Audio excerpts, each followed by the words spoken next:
It is I, Pai Huaita, the dinosaur, and I welcome you to another episode of Intellectual Tuesday. The crowd goes wild. The dinosaurs are even clapping their hands, even though they're like feathered and tiny. And today, I'm going to be talking to you about something I've never opened up with anyone about before. Not since I was like 5 years old.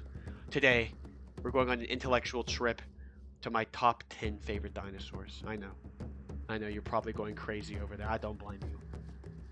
So get ready. Get ready for this intellectual journey to my top 10 favorite dinosaurs with like a bonus dinosaur at the end. And then my number one dinosaur. So it's going to be like 9 through 2. And then like a bonus dinosaur. And then my favorite dinosaur at the very end. So I hope you're ready for this. I've never been this vulnerable with anyone. I'm excited. Let's start with number 10.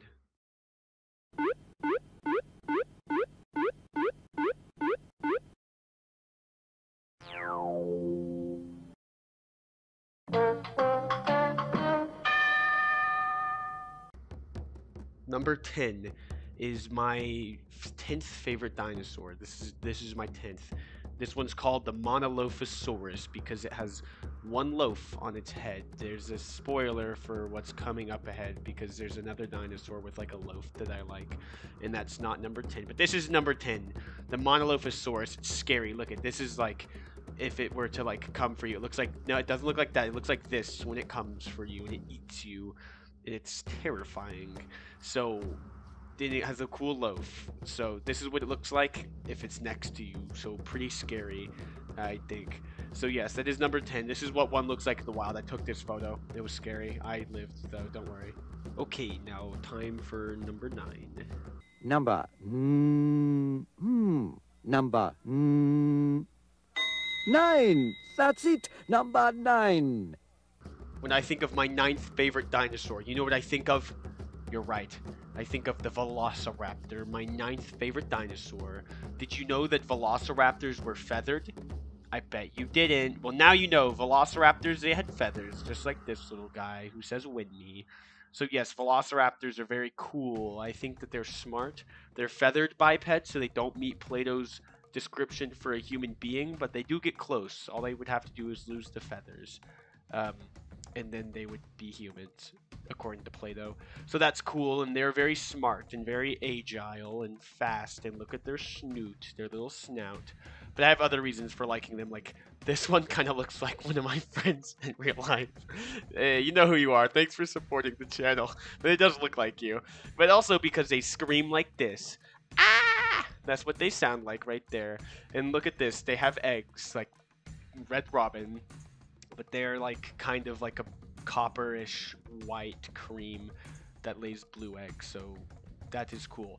Also, because prehistoric man used to ride on them, that is a uncontested fact, and I will not be taking further questioning down in the comments section. And one last reason, because this one's a Bengals fan. Okay, time for dinosaur number 8.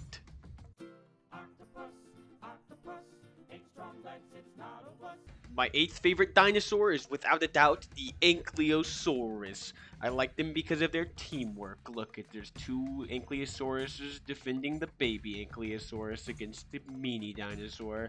And because look at that. You're kidding me?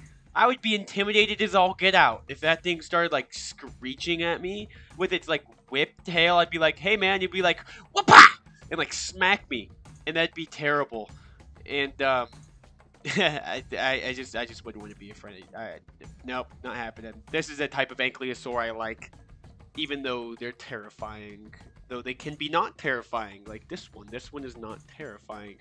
But all in all, this is a very scary dinosaur, and that's why it is number 8 on my list. Okay, time for number 7. The number of the day is 7! Loafing in at number 7 is my 7th favorite dinosaur. It's actually a dinosaur I found out about recently. It's called the Paralophosaurus. And the para means it has a long thing on its head, a long loaf on its head. Don't look that up. Just don't look that up. But yeah, there's one main reason why this thing is my favorite. Can you guess what it is? Because I can't say what it is, but just look at the screen. Anyways, this is a cool dinosaur. It's sweet. It has a cool head thing. And we're going to move on to dinosaur number 6 now. go to 6. Please transition. Transition to 6. Come on. Come on. There we are. 1, 2, 3, 4, 5, 6. Wait, hexagon. Coming in at number 6 is a humble Nigerosaurus from the country of Niger. And, you know, a lot of people call this dinosaur, like, dumb looking. You know, I don't know if I agree with that. Actually, I think it's kind of dank. Like, it's got, like, some swagger to it. So this photo was on, like, dinosaurs, like, top 10, like, ugliest dinosaurs.com. To actually go look that up. I'm not kidding. But, like, you know, it might look a little dumb on, like, the surface. But, like, I don't know. I feel like they're pretty cool. I think the natural selection of, like, the flat bill on the front is kind of dope, actually. And, like, clearly it worked because, like, natural selection happened. And very clearly, I'm not the only one that thinks these dinosaurs, like, look cool because somebody made this. And here I am talking about them. So, anyways, that's my 6th choice. Time to move on to number 5. Well, as far as I'm concerned, the important thing about 5 is that it's not 3, 4 or 6.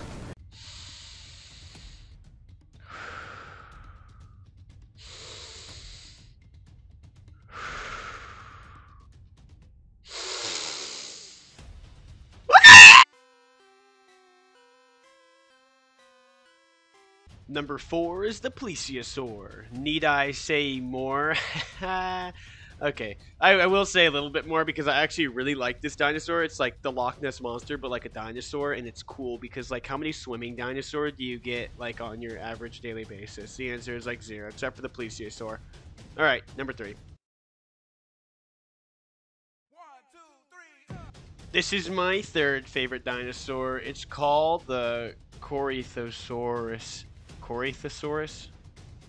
Cory because of the crown on its head. That is why.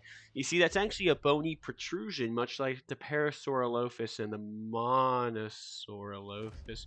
But, you know, actually, they're probably related somehow. I feel like the loaf and the Thor are, like, kind of the same thing. Anyways, they're cool. Look at that inquisitive mind right there. I bet you there's some extra brain matter up there. They're definitely suited for Intellectual Tuesday and for doing intellectual things. Like, for example, running around and getting money, as this Corythosaurus is showing us how to do.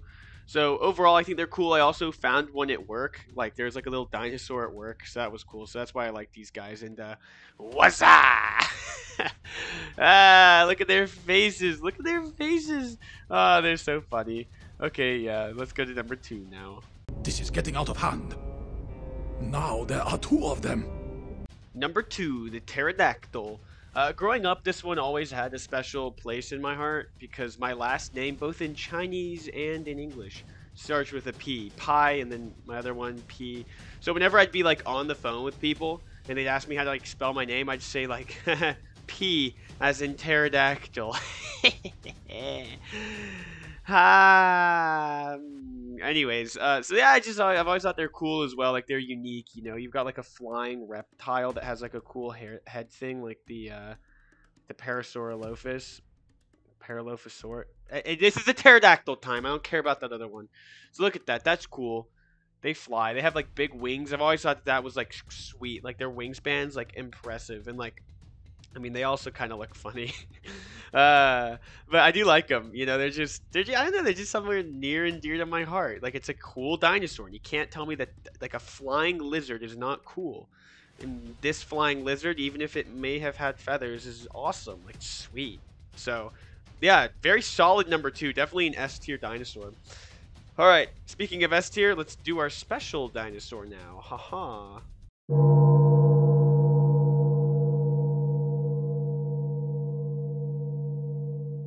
My special favorite dinosaur is the Spinosaurus. None other than the Spinosaurus, really. And look at this, they're pretty cool. This is actually a pretty modern idea of what the Spinosaurus looks like that has changed over time.